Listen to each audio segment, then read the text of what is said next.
Issue మాట్లాడదాం.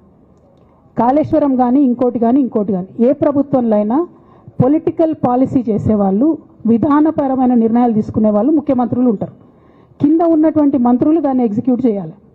కేసీఆర్ గారు ఒక పాలసీ డెసిషన్ తీసుకున్నారు, నేను కాళేశ్వరం ప్రాజెక్టు కడతా, దానికి ఇన్ని డబ్బులు ఇస్తా అని. ఆనాడు మంత్రి ఎవరు? ఎగ్జిక్యూషన్ చేయాల్సింది ఎవరు? 2014 నుంచి 2018 వరకు తుమ్మిడిహెట్టి దగ్గర నుంచి మేడిగడ్డకు స్థలం మార్చినప్పుడు మంత్రి ఎవరు? ప్రాజెక్టులు డిసైడ్ చేసినప్పుడు మంత్రి ఎవరు? అన్ని మీటింగ్లు, టెక్నికల్ ఇష్యూస్ చూసుకోవాల్సింది ఎవరు? ఇవన్నీ రేవంత్ రెడ్డి గారు మాట్లాడారు. నేను మొత్తం అసెంబ్లీ స్పీచ్ చూడరు మీరు, వీళ్ళ మ్యాచ్ ఫిక్సింగ్ అనేది మీకు తెలిసిపోతుంది.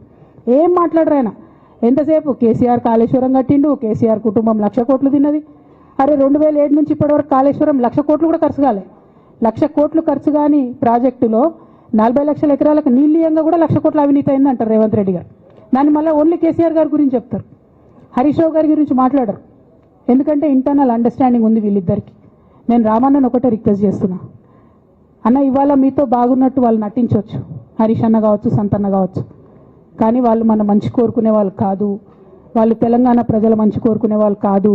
వాళ్ళు కేసీఆర్ గారి మంచి కోరుకునే వాళ్ళు కాదు.